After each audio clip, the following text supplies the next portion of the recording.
नमस्कार दोस्तों, मेरा नाम है संजीव मीणा और आप देख रहे हैं मेरा चैनल। इसलिए मैंने एक वीडियो में कुछ समाज की समस्याओं पर डिस्कस किया था, खासकर गर्ल्स एजुकेशन को लेकर। आज हम उसी कड़ी में एक नया वीडियो पर बात करेंगे, जिसमें हम लोग बच्चों के एजुकेशन को और बेहतर कैसे किया जाए, इन सब पर चर्चा करेंगे। मैं एजुकेशन में 15 सालों से कार्यरत हूँ और ने हर वर्ग के स्टूडेंट लोगों को एजुकेशन दिया है। लेकिन एक बहुत ही गंभीर समस्या मैं स्टूडेंट लोगों में देखता हूँ, और वो समस्या ये है कि जैसे जैसे बच्चों की क्लास आगे बढ़ती जाती है, इंक्रीज़ होती जाती है, जैसे कि 5वीं 6वीं 7वीं 8वीं 9वीं 10वीं 12वीं कॉलेज में, उसके बाद में पीजी, वैसे वैसे उनकी क्यूरोसिटी जीरो होती जा रही है। मतलब अगर 100% क्यूरोसिटी है फर्स्ट में, तो सेकंड में थोड़ी सी कम हो जाएगी। ऐसे करते करते वो जब फाइनल तक पहुंचते हैं, कॉलेज तक, तो उनकी क्यूरोसिटी हो जाती है ज़ीरो। अब समस्या ये है कि इनकी क्यूरोसिटी, इनकी जानने की इच्छा, इनके एजुकेशन लेने की इच्छा या इनके सीखने की इच्छा को किसने ख़त्म किया? क्या वो खुद जिम्मेदार हैं या हमारा पूरा सिस्टम जिम्मेदार है? जहाँ तक मेरी एनालिसिस की है मैंने, जहाँ तक मैंने इस पॉइंट पे विचार किया है, तो मुझे ऐसा लगता है कि ये पूरा समाज, ये पूरा सिस्टम बच्चों की क्यूरियोसिटी को मारने की कोशिश करता है। कोई एक स्वतंत्र सोच वाला बच्चा पैदा ना हो जाए समाज में, इससे समाज भी डरता है। बच्चे स्कूल में एक ही पैटर्न को फॉलो करते हैं, जैसे एक भेड़ चाल होती है कि किसी बच्चे ने बोल दिया मुझे डॉक्टर बनना है, तो सभी लोग डॉक्टर ही बोल रहे हैं, क्योंकि उनके पास दूसरा कुछ ऑप्शन नहीं है बोलने के लिए। किसी ने इंजीनियर बोल दिया तो सभी इंजीनियर बोलने लग गए।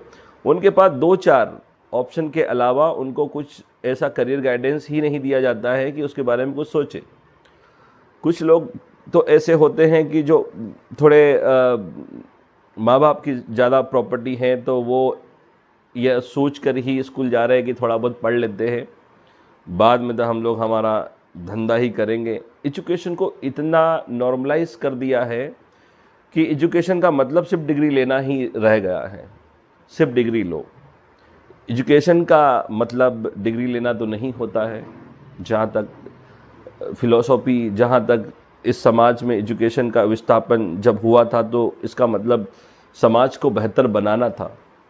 समाज तब बेहतर बनती हैं जब यहाँ पर सभ्य लोग पैदा होंगे। अदरवाइज़ लोग पढ़ने के बाद में भी जाहिल गंवार हो सकते हैं। लोग पढ़ने के बाद में भी लोगों में इतनी बुराई हो सकती है कि समाज में हम शिष्टाचार कभी ला ही नहीं सकते हैं। और ये सब हो रहा है एजुकेशन लेते हुए स्टूडेंट लोग। आज अपराध की श्रेणी में अगर सबसे ज़्यादा योगदान रहा है, तो लोग ऐसे जो एजुकेटेड हैं वो भी बहुत बड़े बड़े अपराध कर रहे हैं। हम अनपढ़ को तो हम एक टाइम पे ये सोच सकते हैं कि ये अपराधी नहीं हो सकता, लेकिन एजुकेटेड बहुत ही शातिर तरीके से अपराध कर रहे हैं।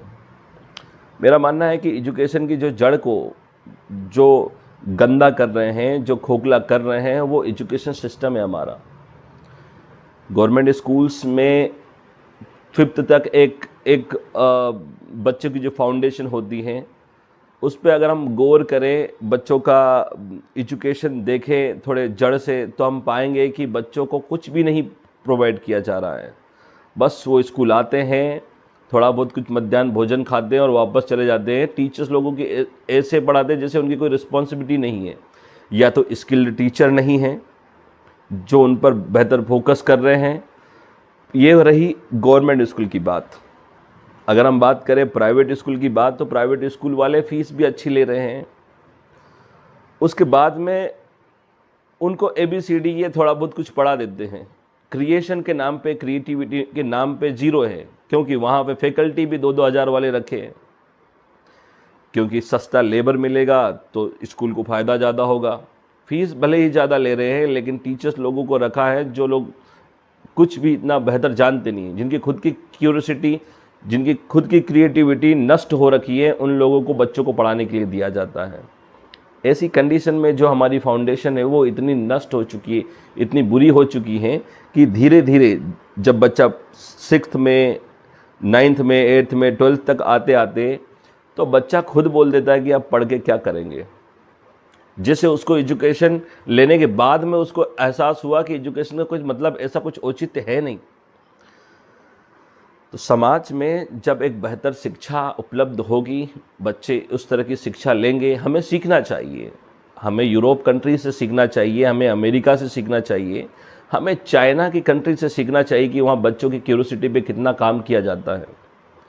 यहाँ पर हमारे देश के कई सारे लोग जो इन्फ्लुएंसर के नाम पर जो बाबा लोग बैठे हुए हैं, वो भी बच्चों की क्यूरियोसिटी पर इस तरह से आघात करते हैं कि उनको सोचने पे ऐसा क्यूरियोसिटी है ही नहीं उनमें। मैं चाहता हूँ कि सारी मान्यताएं भूल कर बच्चे को शुरू से ये बोला जाए कि जितनी भी मान्यताएं उनको आप छोड़ो।